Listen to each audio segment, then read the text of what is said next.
Are you struggling for consistency in your sim racing? Does your iRating look like a roller coaster? If so, we have good news for you. The way to get more consistent is to first understand what you're doing differently than the professionals. And VRS is the answer. With our competitive subscription, you will have the telemetry, setups, tutorials, and everything else you need to fully analyze your driving. Our data packs and the ability to compare your driving with the best in the world will show you exactly where to adjust your inputs, change your driving line, and shave seconds off of your lap times. And our powerful and precise Direct Force Pro wheelbase and precision pedals are being used by some of the world's best drivers. All these champions agree that VRS hardware is not just the best on the market, it's also priced well below the competition. So if you're looking to upgrade to direct drive and the best pedals in sim racing, VRS is your answer. If you want to get better, get faster,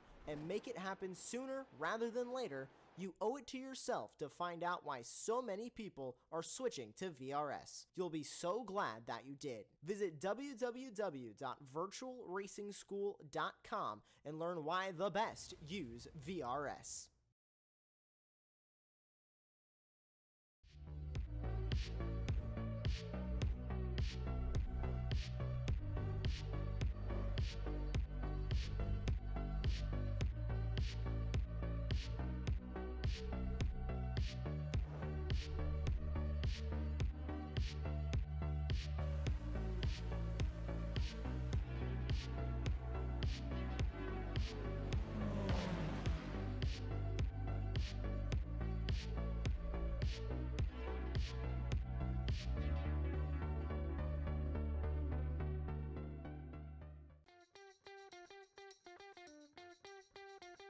Hello and welcome to part 2 of Super Sunday here on Apex Racing TV, the doubleheader of Weekend Warriors.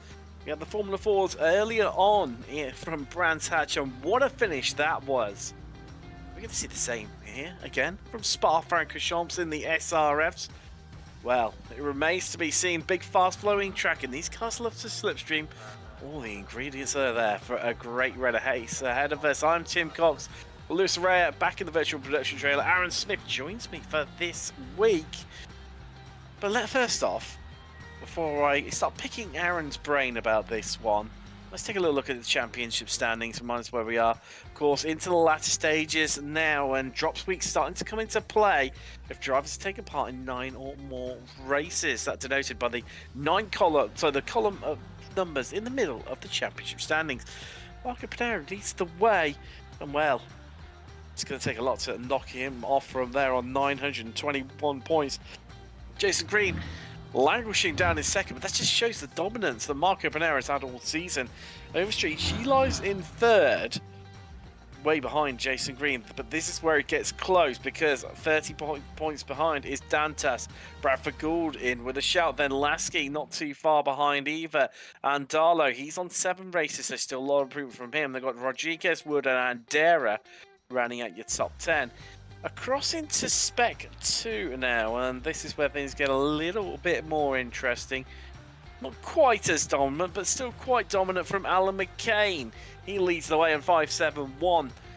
Somewhat 80 points clear nearly of Ken Batley, who lies in second. Phil Berry is only 3 points behind Batley though, as we come into these closing 3 rounds of the season in third.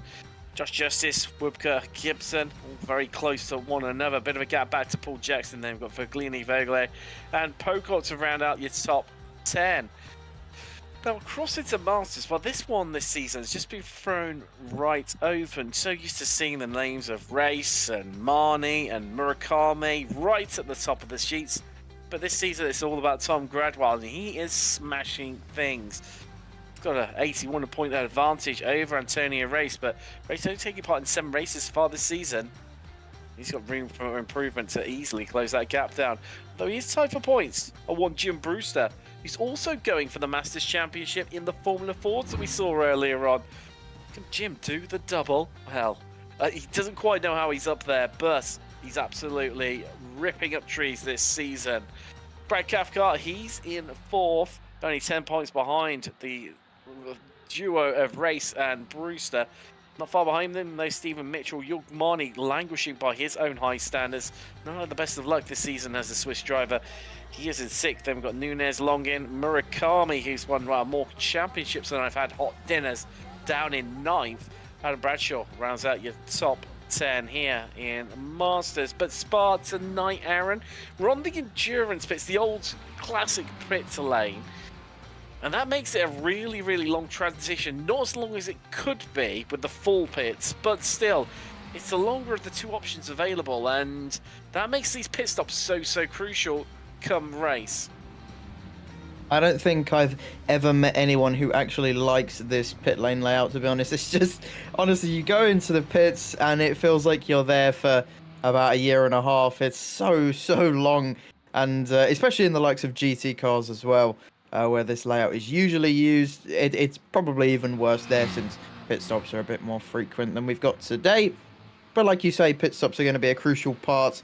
And, when you do come in, it's going to be a long old day for you as you anticipate the run at the top of Radion, and then as you come onto the Kemmel Straight. We could see some scary moments, maybe 2-3 wide as people come out of the pit lane, but let's hope everyone can keep it clean during the race.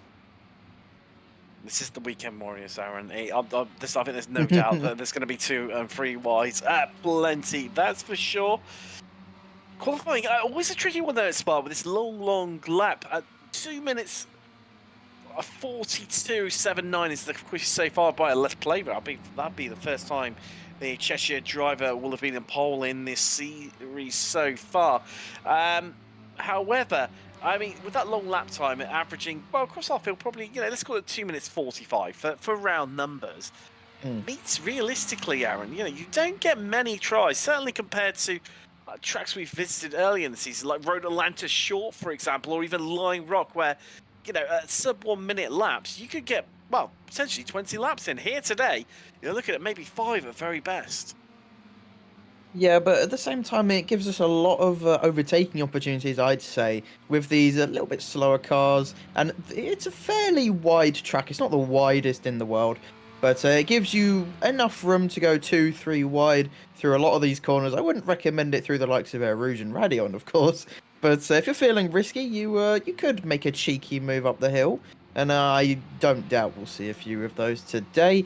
But I definitely think there's going to be plenty of overtakes around here. And because it's a long lap, we're going to get constant overtakes wherever you look, up and down the grid. But like you say, up down the Kemmel Straight, you're only going to have about 5 or 6 opportunities to make a move down there. Just having a bit of a look up and down through the field right now. Marco Panero down in 12th. Then we've got Alan McCain. He's done completed 5 laps so far. All of them been deleted. Yogmani completed 2 laps. All times deleted for him. As Bobby West just moves up into 6th place there. Andreas Mattoni, he's back. He won't qualify. How many places can he make up of? Start always fascinating to watch him. Dantas, he's had all his times deleted too. Vlad Schlusel, someone we've seen, skirting around those top 10 positions. Well, I mean, there's going to be a lot of drivers out of position to see Overstreet well down. That's what I say about Marco Panero, worrying about him. He says, hold my beer. Watch this, and goes. Attempt slower than Blaver to go up onto the front row. Paolo Gori finally gets the time in to go 6th place. 3rd row of the grid. But yeah, Leandro Pinheiro, not set a time yet. They've all been deleted, but as he comes across the line, maybe he'll get this one in. Yes, he does, as he goes 3rd. Well, I talk about all or nothing. Look at how the 1,000 per second separating Panero and Pinheiro. Yeah, honestly, we were just talking about the lap length. Oftentimes with these really long lap times, the gaps can be quite big. But then you've got the top 3 all within a tenth of each other, which just goes to show how competitive I think today could be, especially for the likes of a podium and a race win between those 3. And the midfield looking super close. I mean, from 7th down to about 12th is a tenth again. You've got 7 cars who, maybe mess up on 1 or 2 corners, who could easily overtake each other. And honestly, that's the beauty of a series like Weekend Warriors, where everyone's super close, everyone can have an opportunity to do well. And like you were saying, with a couple people out of position, it gives us a chance to have some really good racing. And there was a car on the curb there at Lacombe, but just managed to avoid him going past. I think that might have been Andrea Fabini, if my eye... I just caught it out of the corner of my eye. No, it wasn't. I'm not too sure who that was. Either. Alan McCain won the Drivers' Leader in the Spec 2 class championship. And well, at the moment, look at this. No time on the board, having completed 6 laps in qualifying, all of them being deleted due to track excursions. Time running out here. So we've got 3 minutes remaining. Realistically, he's got, what, a couple of more laps left in him to try and set a time. Just try to, you know, move himself up through the field, because as we know in this series, it can get a little bit treacherous down in the midfield, especially with these big grids. We're looking at roughly about 43 cars with us tonight, so not the biggest that we've had, but certainly by any other league standards, that is a mammoth grid. Yeah, I was looking at that when we were entering the lobby, and I was just like, oh god, you know, compared to what I'm used to, like F3 or 3.5, where we might get 20 or so people in each split, you know, 43 people to me is huge. I haven't seen numbers like that since we last did IGP Fun around a season or two ago, where we used to get the likes of 50. So yeah, it's always amazing to see leagues like this do well and get plenty of people joining in. It just means more for us, just more entertaining racing, closer racing, and like I said before, wherever you look, there's going to be something going on. So just having a bit of a look. Jim Brewster getting some on the board, moving up into 23rd. There is Marco Panero. Just moving to the right there, allowing Andrea Favini through. A bit of team tactics maybe going on there, and allowing Favini just to leap up through the orders. Just trying to see whereabouts he is. Currently 6th on the grid, so 3rd row. We'll try to hunt down and close up some of those gaps. Very easy, as he's saying, Aaron. You know, he's only, what, half a tenth behind Castro, who's no slouch whatsoever. Currently in 5th. There he is, the Texaco Racing by TK driver. The Brazilian, of course, Keita blows it into Lagos with Panero. Bit of netcode, unfortunately, because that was looking like it's going to be an absolutely scintillating battle. But now we've got the perennial slipstream train. Everyone queuing up here, coming into the bus stop chicane. No one wanted to be ahead. 2 Brazilians involved there, Castro and Dantas. Les Plaver, the car at the rear of this train, and the 49 machine there. At the front is the 120 of Leandro Pinheiro. Look at that, 3 Brazilians. Oh, the 4. Oh, well, that's Pinheiro's lap gone. I was very surprised with what he was doing there. Not 100% sure what he was doing there, but good thing for him that the start line is actually here instead of where it usually is. Yes. So yeah, he's lucky that he's not just ruined his lap. But either way, that was very, very strange. It's like he just didn't have any mirrors or just wasn't paying attention. But that was utterly strange. But there's Paleva getting a bit of slipstream, and probably the most crucial place to get slipstream on the entire circuit, as it can gain you, I'd say, around 3 or 4 tenths of a second, and very, very late on the brakes. And I think this, you know, these final few minutes is where we're going to see drivers pushing it the most. We might see drivers pushing it too hard. Who knows? But these last minute or two of qualifying, whatever series you're doing, is always the most entertaining, as, well, anyone could grab pole and have an absolutely godlike lap. Just to give you an idea on temperatures here today, 33 degrees Celsius. Yajbino just heading up into 5th there. Of course, secured the win earlier on in the Formula Fords. 91 degrees Fahrenheit for track temperature, if you're of the Imperial or the Freedom Unit persuasion. There you go. So definitely, you know, not the warmest, but certainly not the coldest. Slap bang in the middle here at Spa. And we've got, you know, next to no wind, so that's going to help the drivers just in terms of stability and predictability when they arrive at each of the corners. No tailwinds or headwinds just catching out, or even side winds for good measures too. So on board with the Les Plaver, completing that his lap. Around the back of the circuit. He's on a quick one as well. I've just been pointed out by our producer Lewis. Let's see how we get on here. winding the car up now. We've got a bit of a slipstream from the driver ahead of us. I think that's Dudu Castro from memory. Serves me right, just ahead of us. There we go. And the car's moving wide around. These guys come flying through. I think that was Bobby West there, just moving to one side. These guys on a charge down in towards the bus stop. Pick your braking marker, go for it.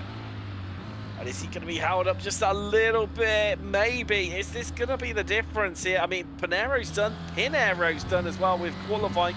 Lasky too. So what is Plaver going to do? Is he going to extend his gap at the top and secure pole position? Well, I've got a little longer to find out because catching him out as always, La Source is not turn one on this track layout. Here we go. Down the hill now, using that momentum to carry with him. What sort of lap time are we going to pull out here? Castro helping him all the way to the line. And does he go faster? 142.79, well, 41.75. Wow. What a lap from the Cheshire driver. And that shows, you said, Aaron, about the slipstream being powerful and worth, what, 2 or 3 tenths? Well, I think that's just down the Kemmel Straight alone based on that. What a lap. What a lap from Plaver. Yeah, he didn't even need to as well, realistically. I think he just about would have been ahead of Castro, who also improved. Actually, no, I don't think he would have. So he did have to improve. My apologies there, but I mean, he did improve and improved by just a tiny bit. But that's a good point. I didn't even spot Dudu Castro there, just casually slapping it on the front row with Plaver. Yeah, I didn't either. We were too focused on the fact that he went a second quicker. Yeah, that's an outstanding lap time from Plaver. Like I said, he didn't have to improve by that much, but hey, he pushed and he got the reward for it, so fair play to the man. That is incredible stuff. Wow. Talk about your lap coming together just at the right moment. There's your money. He's going to start down in 14th. A bit more respectful where we normally expect to see him. Of course, struggled in the early stages of qualifying, having all his lap times deleted due to track excursions. It's only not setting times is Andres Bertoni, but that's no surprise from number 11. Never see him set a time. Watch him coming from the back as always. Gianni Longin. I got 5 laps in, but unfortunately all those times deleted, sadly, for him. As we just finish off the session of qualifying. 1 second. There we go. We're going to roll over now into the race session. Let's take you through your grid of how the runners and riders are going to start here tonight. And what I can tell you, Let's Plaver will be on pole. There we go. Astounding lap at the end. Dudu Castro joins him on the front row. Then it's Marco Pinero on row 2 with Lando Pinero joining him on row 2 on 4th place. Kane Lasky is Yatabino for company. 3 Brazilians there on the left side of the grid. Then we've got Andrea Favini and Simon May on row 4. Row 5, running out top 10 is Vaisuzel and Paolo Gori. Jason Green, he's got Bobby West for company on row 6. Row 7, that sees Andrew Love with fellow Masters driver Jörg Marni. In fact, Love being the highest qualifier in Masters. Vandro Jans, that's one of the many Brazilians we have in this series on row 7 with Phil Berry. So row 8, even row 9 being Megan Overstreet, second earlier on the Formula 4, sorting well down for her. Next set for Claudio Gardini. Daniel Salmon, the Canadian, he's got Jeff Richer alongside him. On row 10, ran out the top 20. That's Luca Leone and your championship leader in Spec 2, Alan McCain. Ken Bally and Flavio Andalo on row 12. Row 13, unlucky for some, hopefully not for Mark Carter and Stephen Mitchell. Jim Brewster is alongside fellow Masters driver Ed Dalty in row 14. Row 15, CC and Gibson next to Tom Gradwell. Then we've got Dan Wood and Rudnev. Row 16, row 17. Kevin Adrian, new driver to the series, the Mexican. Interesting to see how he gets on. He's next to Josh Justice. Then we've got Jeff Wilker and Gary Walbolt on row 18. Row 19, that sees Adam Bradshaw next to fellow Brett Paul Jackson. Those two well down. Bit of a surprise to them. So is Bradford Gould actually as well. In 39th on row 20 with Accentive. Right, that's top 14. Then we've got Justin Peer, another newcomer to the series. Andres Bertoni, as I said earlier, keep an eye out for him. Row 21. Gianni Longin going to round out your 43 car field. Now we're on the short parade lap, so let's have a quick mention to our 2 sponsors for this series. First off, we have got, and I've lost my notes to read it out properly because I'm over the place. There we go, Race Voice. God bless Race Voice. Long-time sponsor with this simple way to transform complicated performance data into easy-to-understand voice notifications and alerts with over 16 notifications, including up and down shift, overhead alert, corner entry, turn in, and exit speed. It provides immediate feedback on driver and vehicle performance. And also we've got Apex Racing Academy, bit of a newcomer to this series. Well, second season deep, in fact, with 29 data packs, including sets, track guides, integration with VRS, or Virtual Racing Schools, given by the full name. We also have weekly group coaching sessions, as well as one-on-one coaching sessions, and much, much more. Check them out if you want to go faster out on track. And well, safety car not hanging around whatsoever. That's got a bit of a mooch on. Spacing him out a little bit. Plaver controls the pace for the first time in the Weekend Warriors. A great qualifying from him as the pack bunches up. And let's get ready to go racing from Spa-Francorchamps in Belgium.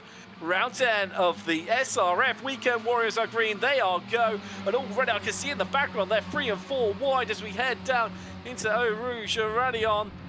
Are they all going to make it through? Is there going to be a big shunt? The track pinches up. I can see brake lights just being dabbed there as they crest the top of the hill. But they've all made it through somehow, some way. And unless Plaver leads, but he's hugging the inside as they're going 3 wide at plenty. I think 3 or 4 sets, in fact, a 4 wide in the background there. And Plaver's going to lose the lead as Castro comes through. And Pinero's going to sneak through too. But what is Pinero going to do? Well, he's going to sneak it, just slot in behind Plaver. It's down in the midfield. Oh, Dan Salmon on his debut, up into 14th at 5 places already. Yeah, he's done super well. This is the kind of opportunities that you get running up the top of the hill and all the way down the Kemmel Straight on lap 1 here at Spa. They're going side by side through here, and this is what I was talking about on this track. I think it's super simple to go 2 wide through most of these corners as we head down to Pouhon. And Plaver there was just left so vulnerable in first place, but I have no doubt that he will be at least challenging the 2 ahead of him in the few coming laps that we have. Well, I'm pretty sure that's going to be the case, Aaron. It's just heading round the back of the circuit now. Also one of the, I say, newer additions. Been with us for many a decade now after the circuit was shortened. But we're going to rejoin the old circuit at Stavelot very shortly. Just about now, well timed by the drivers there. Castro leading the way from Pinero, Plaver down to 3rd. Then it's Pinero, Lasky, Tabino, Mayer. Well, this group lasting the entirety of the field right now. It's only Tom Gradwell who's had a bit of a shocker of start. Something's happened to him. He's dropped 12 places. And the only driver who's second, actually, well, I say that, Ian Gibson's had a bit of an issue there. Yeah, I don't know if he's made contact with somebody else or he's just spun by himself. And judging by the fact there's another car there, well, I think maybe my answers have just come to me as he may have made contact there with Gianni Login through the final few corners. And considering how many people were going 2 and 3 wide, it would not surprise me. But got about for 25th place right now. Luca Leone there slossing in nicely. And I mean, this is what I mean about a grid full of drivers. It's so cool to see so many people. There's a send there from the 145, I believe. And Phil Berry got absolutely mullered into turn 1. And that's just the 145, I believe, yeah. Just completely missed his braking zone into turn 1 there. And I don't know if it was just lap 1, maybe was too focused on the cars ahead. And possibly has damage, yeah, as he's slowing right down. You can see the front of his car does not look healthy at all. And his straight line speed is going to be really badly affected on the straight that we're on right now. Battles plenty down in the midfield here. There's this Fly Schlusel. Oh, running in deep. That's Andrea Fafini, who's missed his braking point there into Lacombe.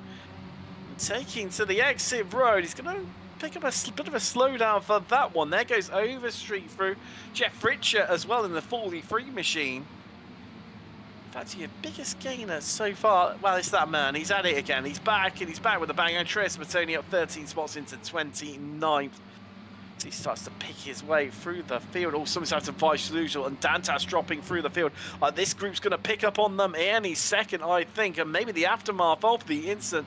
There's smoke in the air, and there was disaster afoot, but they've all moved on. Luckily, it's not going to affect things too much, but still, as they were up front, remaining one long line, but wow, a spinner in the background there. I think it was that Mark Carter potentially. Yeah, he's dropping through the order. I think it was. Yeah, you just saw him in the background, yeah, and I believe he's hit the wall, his car. Once again, the front of that car does not look at all well. He went straight into the wall, and on the exit of Poo on there, it's a bit weird losing it on the exit like that. You're more likely to lose it in the middle of the corner. But maybe just got on a curb and maybe applied the throttle a bit too aggressively and just spun the car around. But he's still got the fighting spirit, still fighting Gibson, and is also defending from Rudnev behind.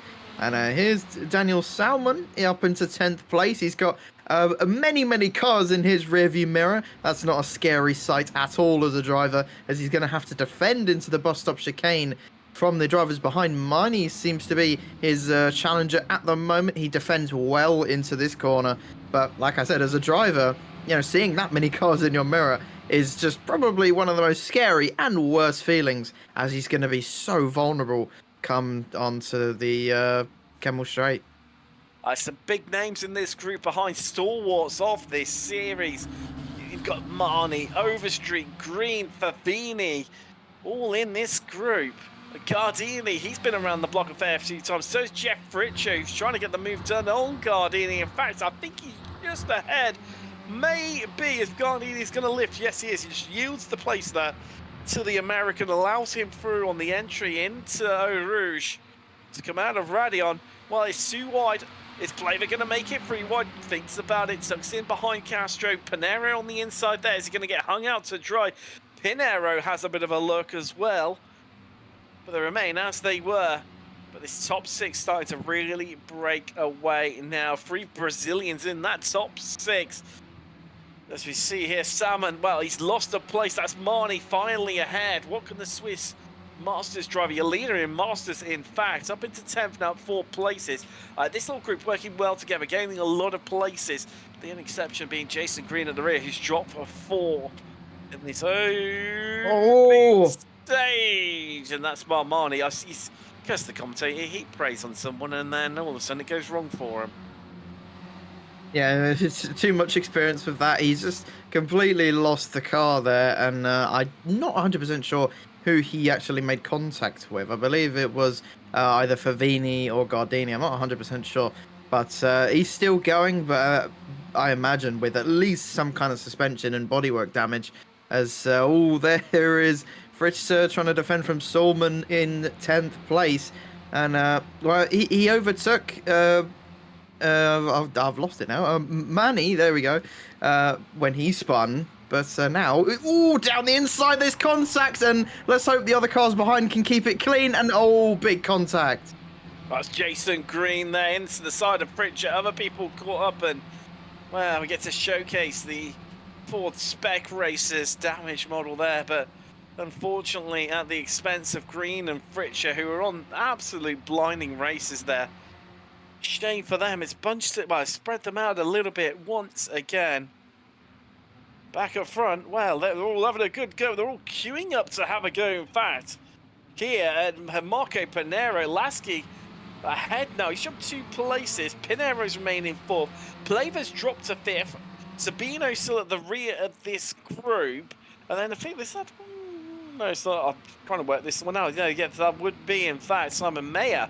In fact, well, he's got himself quiet. Bobby West too. Bobby West has climbed up 4 places so far, up into 8th. Gory involved as well, and well, that's when the next then train is a bit of a gap. You can't see him in the distance. In fact, back to Dan Salmon. So I think your mind's had another incident out on track as it all gets a little bit close. It's all sides to push one another, and look.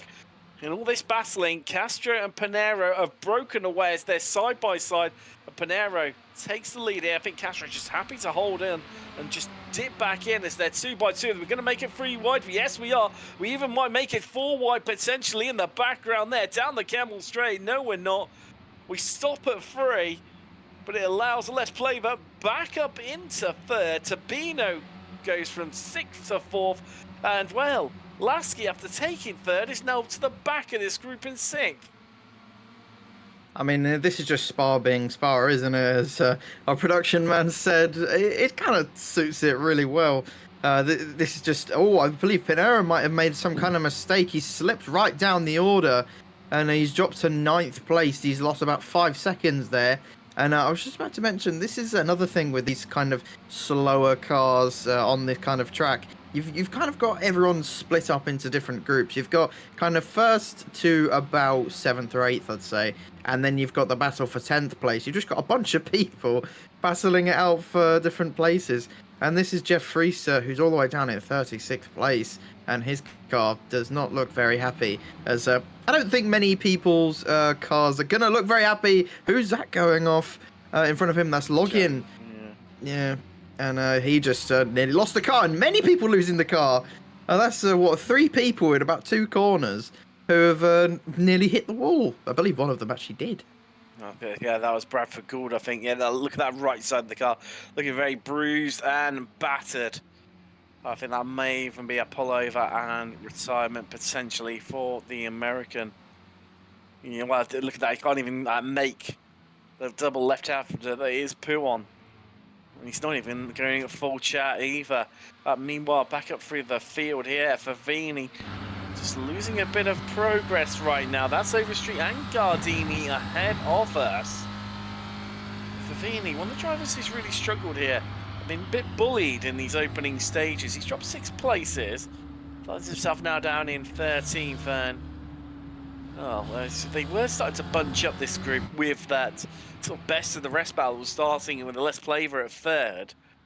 But it looks like they've all spaced out. Oh, I can hear someone spinning in the background. Oh, yes, I can. Who's that? Well, that's Simon Mayer going around. Yeah, I could hear that as well. Just off in the distance, you could just hear this tyre screeching and just a couple people. He's actually coming to the pit lane as well. So, yeah, I don't know if he had damage there. I don't think he hit a wall when he spun. But, yeah, coming into the pit lane is Simon Mayer. And this is Flavor trying to grab back 3rd place and pulled out the slipstream very, very late there. Nearly run into the back of Tabino. And also we have a change of the lead at the front between Castro and Pinero as they try and race away from this little group. But Flavor moves himself back up into 3rd as they try and chase down the front 2 once again behind. They've got Gory and Tabino going nearly side by side. I don't really see people going side by side often through these little technical corners through this middle part of Spa. But hey ho, they can do it, and they are. Got through there cleanly. And of course, we've got battles as well going on for 10th, 11th, and 12th and 13th. And yeah, like I said yesterday when we were doing 3.5, Tim, it's kind of wherever you look, you've got some kind of battle there as Andrew Love goes very, very wide there. Hello, Gory. Where's this come from? This suddenly rich vein of form you've had in the last few rounds. Fastest lap of the race last time around. He's up 6 places into 4th. Hunt and Flavor only just in front of him and really just dragged himself up into this battle that he was not involved in. What, a couple of laps ago. Astounding stuff from the Italian. Absolutely ripping up trees right now. Making some progress there. But yeah, you should say, I mean, it's the perennial Weekend Warriors. Wherever you look, there's battles plenty, and there's even people making it 25 spots, isn't there, Andres Bertoni? That's how you do it, Aaron. 12.5 minutes, well, 13 minutes, in fact, into this race. 25 spots. That's nearly a place gained every 30 seconds. I mean, he's just doing it well, isn't he? I mean, that's what you get here at Spa. You can just take the opportunities that are given to you and just pass everyone as he's doing at the moment. And I'm sure he will probably gain a few more positions over the course of these next, Don't you worry, Aaron. If there's anything we all know about Andres Bertoni and the flying Uruguayan is that he will gain plenty more places. It will make that 30. Here's one. Yeah, there you go. There's 26. Luca Leone, the latest car. And he's doing it with a bit of front right damage as well, just for good measure. normally he's able to fuel save quite a bit while doing this. Always fascinating to see him come through the field. Of course, the drivers do have to take a pit stop during the race. So you say about Simon May, I mean, he came in on about 11 minutes, so he will get home on the additional fuel that he's put in, but definitely not as I wouldn't want to be stopping that early normally with the Brit. Unfortunately for him, but it joins a big cluster of big names all the way down there. Alan McCain Someone into the round. pits early on. There's a spinner in the background. As Phil Berry comes into the pits too. Well, I mean, out of position. Jim Brewster, well, he's only gained 2 places. I was Gary Walbot. Now, Gary Walbot was up 11 spots even after losing about 5 with that spin. That tells you everything you need to know about what's been happening here today. Josh Justice into the pits as well. Meanwhile, up front, well, for these lot all going at one another yet again. Gardini versus Salmon, and well, Gardini just ahead. Now Overstreet's trying to stick her nose in where, well, certainly Salmon and Gardini do not want it whatsoever. So we're down from the helicopter, coming down into Bruxelles. Yet again, they on the attack at one another. Salmon trying to get up the inside of Gardini. Yeah, this is again the proof of people going side by side at any opportunity they can, and people taking those opportunities with a fist or two, and it's amazing to watch these guys battle. And maybe I should do more of these Weekend Warriors because I'm quite enjoying this, to be honest. It's so much fun to watch these guys just throw it at each other and go wheel to wheel, as Panera and Castro just still pulling away from the guys behind, and they're battling, but sort of smartly. They're kind of using each other's slipstream to their advantage. They've got about a 3-second gap to the little group that they've got battling for the podium right now. And well, if they can keep this up until the end of the race, it might only be a 2-way battle for the lead. But hey, it's better than no battle for the lead. Well, as we've seen, especially last season from Marco Panero, just absolutely dominated. Found something with the car that nobody else could find. But this season, when we've had Castro, it's certainly between himself and Panero. A lot of the time is looking back from the Let's Play, but that's Paolo Gori behind us, and Yaltabino and Kane J. Lasky, you can see just in the background there. So they make it through the bus stop chicane. And well, this is a brawling battle for that last place on the podium now, viewers. Just keep half an eye on the car position in 24th. That's Simon Mayer. He is the benchmark because he is the highest of drivers who have pitted so far. I mean, he's got some big names behind him.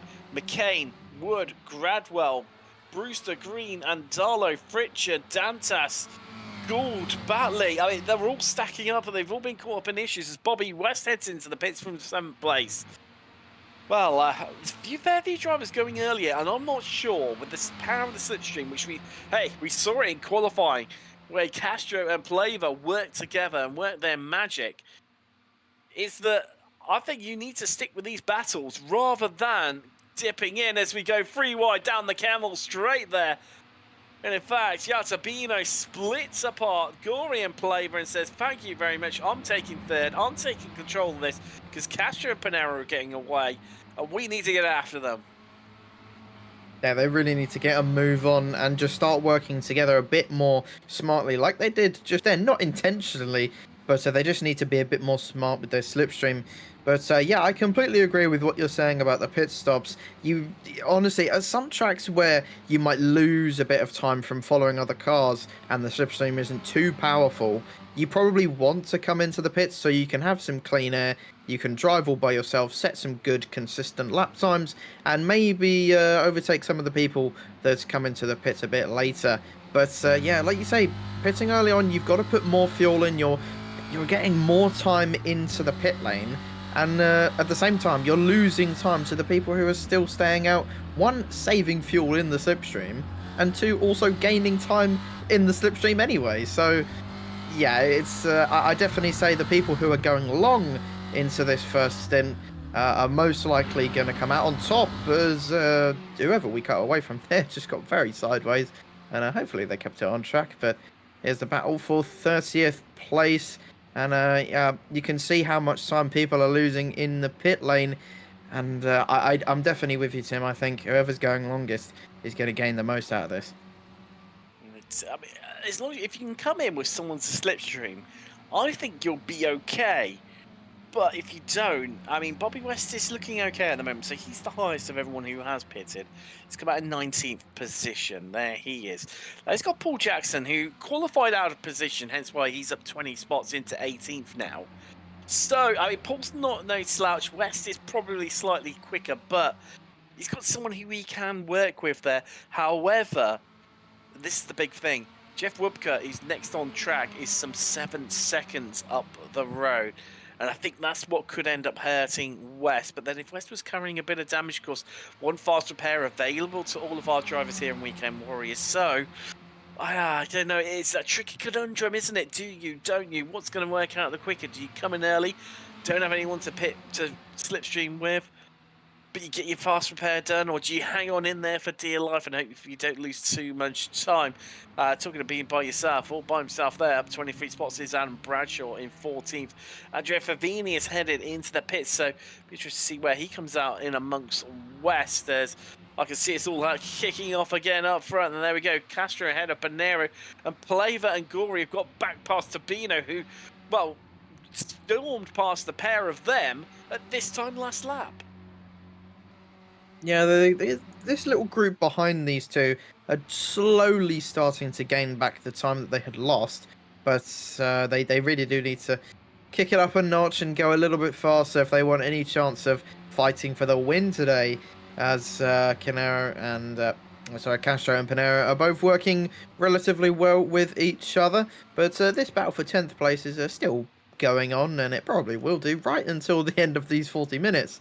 And yeah, I still think when at this point we're just kind of waiting for everyone to come in for their first pit stops and just wait and see who's gained the most, because I think the field will be fairly muddled up when all of the pit stops are completed, and we'll have a completely different order than we do at the moment. And well, I'm very eagerly anticipating that. Same here. Same here. It's going to be fascinating to see how this one plays out here on Apex Racing TV.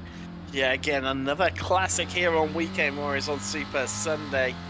We had it earlier on the Formula 4s from Brands Hatch. That was an enthralling race. Well, guess what? The SRFs have picked up where they've left off, and are really, really shining the candle right now for this classic car. This absolute classic track as we on board with Lasky. Gory there just in front of us, allowing Tabino through. Plava still leading this group. As I said, they are just falling behind a little bit right now. Still in touch, still, you know, they can still see those top two, Castro and Panero. But where they've had a little bit more battle, they've tried to get interchange with one another and slipstream. It's a lacking of pace elsewhere in the track that's allowed Castro and Panero just to keep away from them, prevent being brought into the clutches of them. But I suppose this is the advantage of Spa, isn't it? The massive track like this is that you're not going to come up across back markers that you could trip up over. Yeah, that's definitely, and even if you do, to be honest, there's plenty of room to get past them, and yeah, back markers aren't really that big of an issue around here, which just makes the racing even better, as we've got Tabino right on the back of Plava, and hopefully they're gonna work together to try and catch up to the pair of the guys in front, as yeah, Plava's just left so vulnerable on this straight. You genuinely can't do anything. It's like DRS in Formula 1. You're just left utterly vulnerable. There's nothing you can do. And they have gained a little bit more time there on the two leaders, about 1/10 of a second, as they might have the advantage in terms of slipstream, as they've got the double slipstream, the triple slipstream even, so they can get a bit more overspeed than Panero and Castro. And I'm thoroughly enthralled in this battle for the top 6 right now, because they could catch up.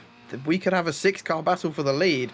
And well, here's hoping, but we might have to wait until all the pit stops are done and finished before we get anywhere close to that kind of battling going on. And talking to those pit stops, Aaron, Bobby West still obviously leading the drivers that have pitted so far. He's in 16th.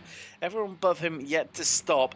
Well, never has Paul Jackson or Gary Warbolt. They're 17th and 18th respectively for those two. Other than that, everyone else has pitted. Oh, there's actually Sergei Sentiv He's well down, caught up in an earlier on accident, and that's why he is well down through the field, but still yet to pit. To see Jason Green, another driver well out of position, caught up in that earlier on incident. Tom Gradwell and the Richard Brewster, the old big names that have lost out dearly here. Will have a little bit of adjustment due to the pit stops, but not too much. After their incidents costing all of them really dearly. In fact, Gradwell only stationary for 7 seconds, so I get the feeling he does not have enough fuel on board to get him to the end. How he stops all the way back on lap 1, so he will need to stop again and will tumble further down through the order. The 909 machine there.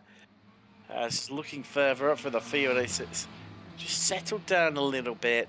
But this is a scary moment because you know full well it's all going to kick off any moment. And in fact, look at that. We're 24.5 minutes into this race.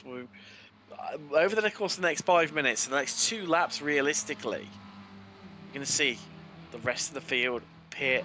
How will it pan out for them as Gibson looks like he's won the 15 spots that he's claimed so far, as Rudenev just behind him there, looking to move up. Well, 18 spots so far this race. Doesn't get it done, though, into the bus stop. There's still plenty. This is the weird one, isn't it, though, realistically, Aaron?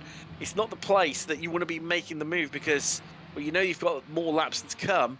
It's actually better to not do the move there. As Gory, well, there you go. A nice little free wide there. And a dab of the brakes down the middle of the Kemmel Straight. You don't see that very often, do you? No, not at all, and that's the trouble that you get with this awkward kind of slipstream train. But they are gaining, crucially, on the guys ahead of them again. This time around, they've gained around 3 or 4 tenths on them. So I think they've all sort of realised now, yeah, we've got to work together and just get... we need to gain time. We need to do this now and stop fighting, which I believe they've all kind of figured out and all very smartly just playing into each other's hands. And I believe Lasky might be saving a bit more than the 3 people in front of him. He's not really gone for any overtakes. He's just sat at the back and, yeah, I mean, fuel saving as much as you can, probably the best way to go in this kind of slipstream fest that we've got at the moment, as you can save just a huge chunk of fuel. Because down that Kemmel Straight, you can be on half throttle, maybe even a quarter throttle if you have that much overspeed. And you're just saving so much fuel. As well, that's the best way to save fuel in iRacing, is realistically how much throttle you're putting on. And well, Lasky might actually jump ahead of the guys ahead of him in the pit lane. And if he does, it's just going to shrink that gap between, wow, the top 2 and this little gaggle here that we can see on your cameras right now. But I mean, look at that. They've lost about half a second this lap. This gap had come down to about 1.7 seconds. So it's now up to 2.2. 2.3, so you can see where Castro and Panero are much stronger through that middle part of the track. As there goes Gory up into 3rd. Flavor tucking back in behind him as Gory runs it in very wide there on the exit out of Blanchimont. In fact, it's really, well, it looked like he'd run it in a bit too deep. Gets away with it though, does the Italian. You see where it ebbs and flows, can't you? Look, because the gap, they've just taken 2 tenths out of them. So let's go 3 wide there. Not sure this is the best one move, guys, if you want to try and catch up, as Plaver looks for a bit of a move, then tucks back in again once more. This is going to ebb and flow, isn't it? Castro's into the pits, so comes Glory and Plaver. There you go. This is defining, isn't it, Aaron? Because now Panero, nobody's a slipstream, but Lasky has got Tabino for company, and it's Panero now just a sitting duck. He might just be, but this is going to get really interesting. And this is the best part of the race, where I don't know who's going to lead this race over the next lap or 2. And I believe these guys will probably come in at the end of this lap. And if they don't, then they've done some major fuel saving and done a fantastic job at that to do it. And Panero, Lasky and Tabino all doing a pretty good job there. And I have no doubt that they most likely will come into the pits. They will have to fill up less. And yeah, that might be the advantage that they need to get ahead of everyone that just pit. And well, who knows who's going to be leading this race? Is it going to be Panero? Is it going to be Castro? Or is it going to be Plaver? Is it going to be somebody else completely unrelated? Who knows what we're going to see over these next few laps. But Tim, I can't wait for it. Well, Playver's suffered big time, so he stopped stationary for 15 seconds. Castro only stationary for 11. Gory stationary for 13. So that splits up Gory and Playver, who are all over one another. Castro's got a bit more of a jump. In fact, he's 5 seconds ahead of Gory. Oh, I don't know, Aaron. I do not know. And sponsored by Texaco is Castro. And maybe that's just that Texaco fuel that he's put in there, the virtual version, is what's giving that great mileage here today at Spa. As Pinero just coming through the back of the circuit, through Stavolo, up towards Blanchimont now. Tabino and Lasky, what are they doing? Well, the gap, if anything, is starting to shrink a little bit, and this is where it's really shrinking. It's down these long straightaways where they're working together to close it in, to reel in the Italian. But it all comes down to pit strategy. I just get that feeling. And have they done enough to close that gap to Castro, who's been all by himself since the round of pit stops? Into the bus stop they come. Not long to find out if anyone's going to be pitting on this lap. So there is Pinero ahead of him, just starting to come upon a few back markers. That will be Accentive and Josh Justice. Looks like Accentive yet to stop, so that's why he's he's had a bit of a bad race by his own standards. Normally see him around the midfield, and Pinero, he's in. He comes in, so does Accentive. So does Lasky and Tabino. Yes, they do. Line astern. So Gardini and Overstreet have surely got to be in this time around, as Overstreet pushing Gardini along the front straightaway there by the looks of things. Right. Any time now, Aaron. Who gets it? Yeah, this is honestly just where you're kind of rubbing your hands together, just waiting for the likes of Castro, Gory, Rudenev and Playver to just come round the last corner. And here comes Castro. He seems to have a really, really good stop compared to the guys behind him. And there goes Pinero. I honestly think it might be Castro who's going to jump this, but I just don't know. I think Castro is just coming up Air Rouge now. And there he is, and he got him. He's absolutely got him, and Lasky as well, coming out fairly cleanly. And Lasky has gained a bit of time on Pinero as well. But Gory, Playver have both lost a huge chunk of time in the pits. Gory not as much, but Playver lost 5 seconds. And yeah, I'm really surprised though. Just how well Castro's got into this. How was his pit stop? Like 3 seconds quicker than everyone else? I just don't know, but whatever he's done. Well, yeah, there's a few drivers that have gone really, really short. And I think they've looked at the clock and they've gambled on how long this race is going to go, Aaron. Because that's the thing, you know, it's not 1 or 2 laps. Somewhere like Lime Rock, where, you know, a couple of extra laps doesn't matter in terms of your fuel. It's minimal. Here at Spa, it's a much bigger chunk of your tank. And I think Castro's just gambled a little bit here. And so has Lasky. You know, they're both stationary for 11 seconds. In fact, who else is similar stop? So Adria Favini only 10.3. He's had the quickest stop of anyone, which just worried me a lot. I just noticed something Gory. Yeah, I just noticed that. I thought he might have lagged out or something. I'm not quite sure if it is just he just got deleted from the game. No, he just stopped.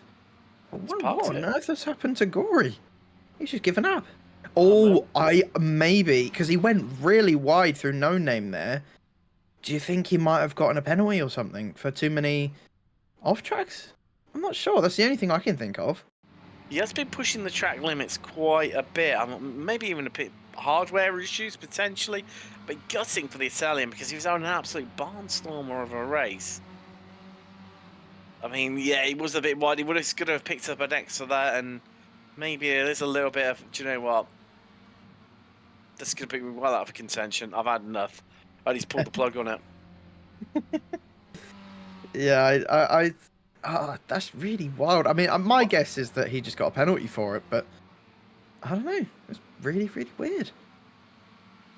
And in fact, someone else who's had another issue. He's been in the pits for 2 minutes now. Is Andres Petoni, so something's happened to him. I do wonder if it's another driver falling foul of a similar sort of issue, which I think there's going to be a few here.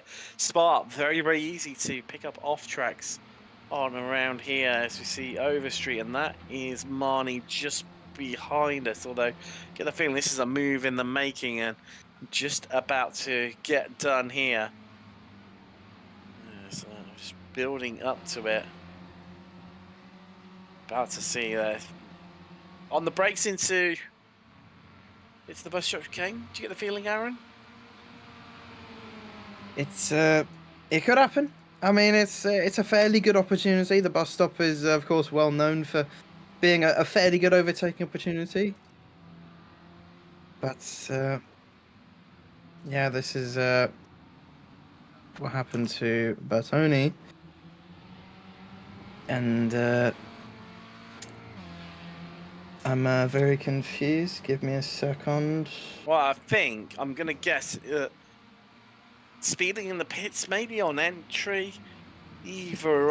I mean, he's out of the equation and a real shape.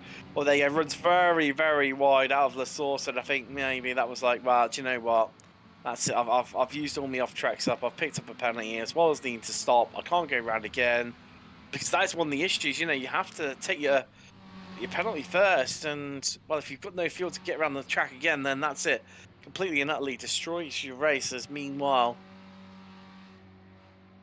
there is Castro out in front, 1.1 seconds ahead of absolutely everyone and absolutely flying right now.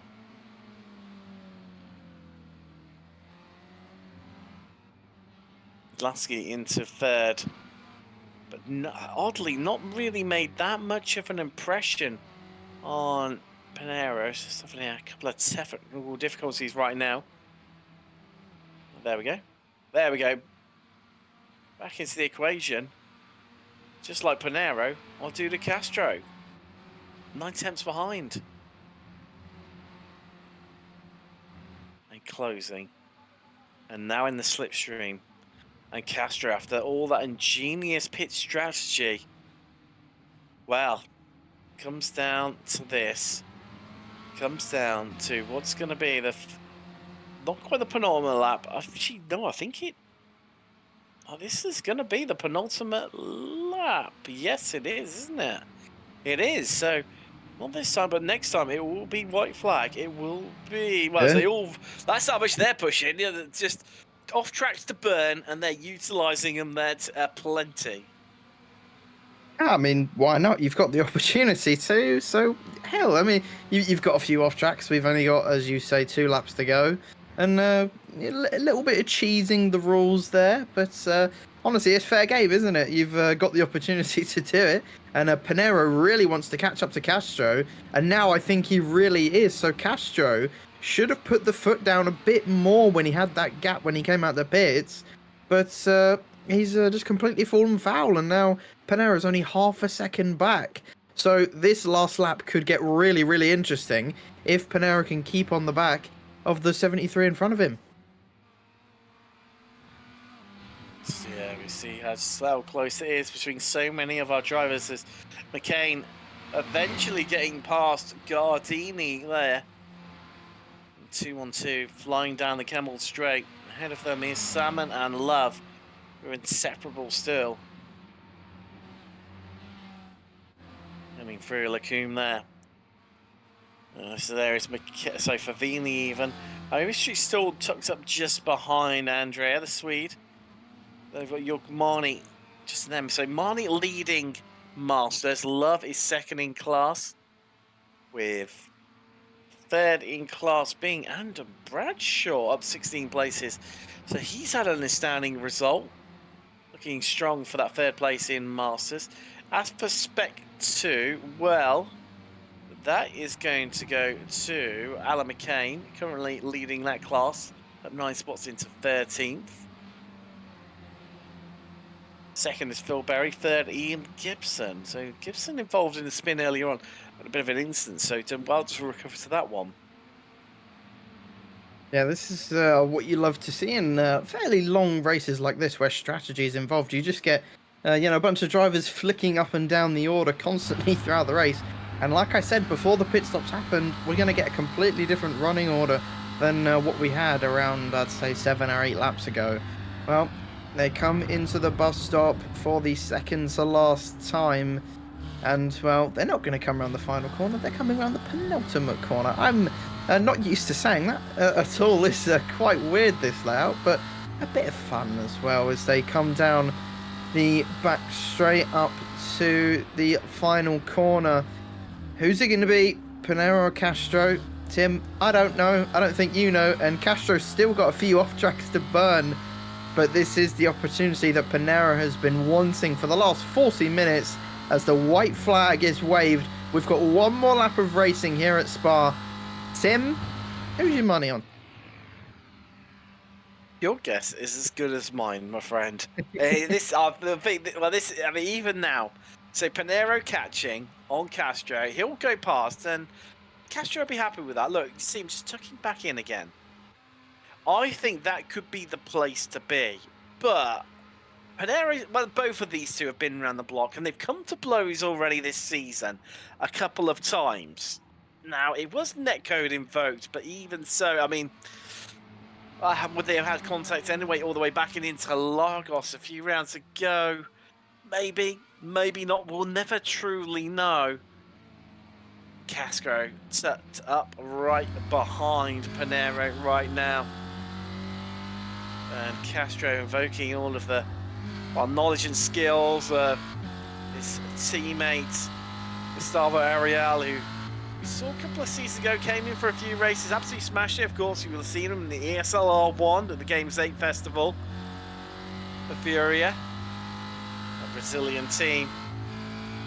And Castro just needs to be calm and now needs to bide his time, wait for his moment, stay glued to the back of Panero. He won't force a mistake out of the Italian, but he needs to be ready to pounce. He needs to time that run to absolute perfection. Quarter of a second separates the pair of them as we come down. Not many corners left in this lap, but there's two big opportunities now. Bus stop and into La Source. And Castro knows that full well. He knows this place like the back of his hand. They head out of Stavolo up towards Blanchimont. Second fastest part of the circuit. Castro closing. He pulls alongside the rear free forward panel. He's going to go right around the outside of Blanchimont. A dab of the brakes from the Brazilian as they almost bang doors there. They run down towards the best stop chicane. Panero on driver's left as Castro. Who's going to be the last of the late breakers? Well, it's the Brazilian just as bad as he gets the car slowed up in time. Panero keeps his car alongside. Contact and Panero. Gone. Well, Castro goes, but Panero waits for him here. Is he going to have the move back? But Lasky's past Castro.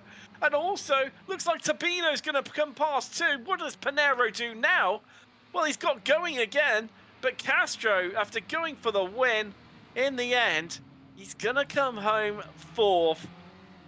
Well, we did not see that one coming, did we? And they come to blows again. Honestly, I'm going to need a second look at that replay. But yeah, Panero wins across the line. Lasky gets second place. Tabino's third. And that's a podium I don't think anybody was expecting on that final lap. But Castro's ended up having to go to the pits. He's finished sixth. And yeah, wow. I'm not quite sure what we just witnessed there, Tim. Well, we just witnessed the Weekend Warriors, Aaron.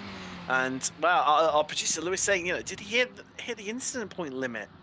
Because if he did, I mean, well, yeah, well, as our producer right said in our ears, he would have got 4x for that last one, but so would have Panero. Where were they? I mean, we won't know until we get some classified results up here. Let's take a look through these final stages, Aaron. Nobody gave each other an inch whatsoever. Yeah, I mean, come we down into the bus stop, and yeah, we're going to need slow motion on this. And I did notice Castro did a little bit of a lock-up at the latter stages of this corner, and then coming into the second part of the bus stop. Oh, Panero sort of lost it in the middle of the corner and hit Castro. I felt like Castro maybe could have given, well, to be honest, they both could have given each other a bit more room. I think Panero might have either tried to slow down on purpose to see if Castro could be let back through. But wow, that was a very unexpected finish to this race. You're going to see this one for another angle now. It's super slow, but I didn't spot that in live pictures, but yeah, you just saw that little bit of a wiggle there where Panera just seemed to lose the rear end. This is on board from Castro's perspective. You can see just the left-hand side of your screen just how close Panera was, and they made it through, and then that's the moment there that he loses it and then careers back across into the side of Castro, who can do nothing to do, well, whatsoever to try and save this one. Wow.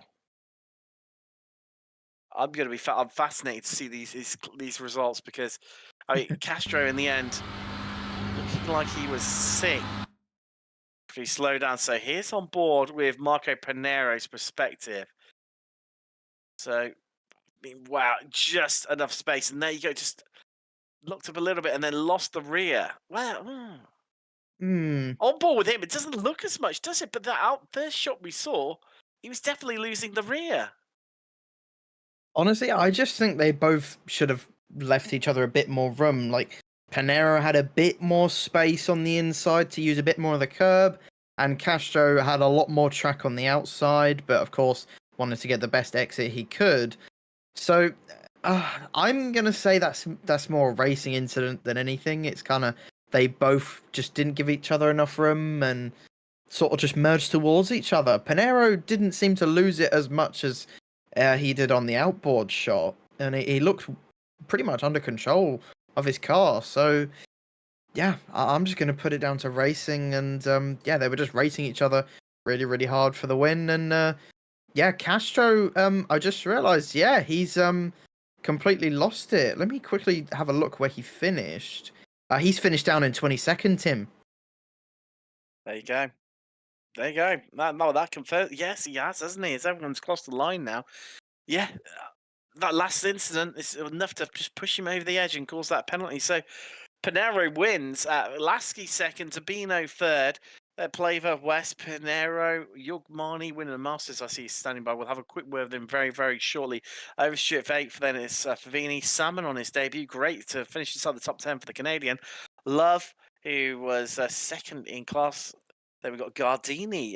McCain, winner in Spec 2. Leone, the Vaisluzu Berry. Fritcher Green. And who have we got next? We have got Dan Wood, Aaron Bradshaw ran out your top 20, and then Gibson. Castro in the end, all the way down in 22nd because of that penalty. Jim Brewster, Rudenev, and Darlow, Woodcock, Dantas Jackson in 28th.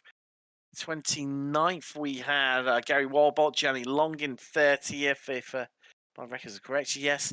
Then Gradwell, Mitchell, Gould, Pia, Justice, last driver on the lead lap. Then it was Adrian, Batley, Accentive, Gory, who, well, gutting for him, Batoni, Carter, Mayer, and Doty, who sadly retired all the way back on lap 2. Yugmani joins us now in the commentary box. I mean, well, those opening laps, my friend, well, just wow. I mean, how did you manage to stay alive in that one? Because you looked like you were completely and utterly boxed in. Honestly, I just closed my eyes. Yes, I think that's the only way you could survive that sort of situation. You know, drivers left, right, centre around you, surrounded by them. But I mean, in terms of the strategy here today, ever worried about that it was going to go one lap extra, or do you think you had it pretty much nailed on? I see you were stationary for about a 13-second stop, which is pretty much average based on everyone else around you. Yeah, I thought so because I didn't fuel self as usual. I was throttling 100% all the time. Strategy-wise, I mean, Spa is a draft track, a huge draft track, actually. Everybody can stay behind in your draft and can pass you all the time. That slows you down. That needs a lot of fuel as well, so not much of a strategy, just staying alive, actually. That's what I wanted to do. Staying alive and having fun and just finish the race. Well, either in the end, another victory in say another victory in class. It's not, just so used to saying it. That's why. But this season really hasn't quite been like that for you. Bit of shame, but one of those things. Well, apologies. No, we've already had 2 wins this season. all the way back in Red Bull Ring and Phillip Island. Oh yeah, Phillip Island. That was a cracker at Phillip Island. Yeah, Um, don't remind me on that. I think I had not a good race for a while.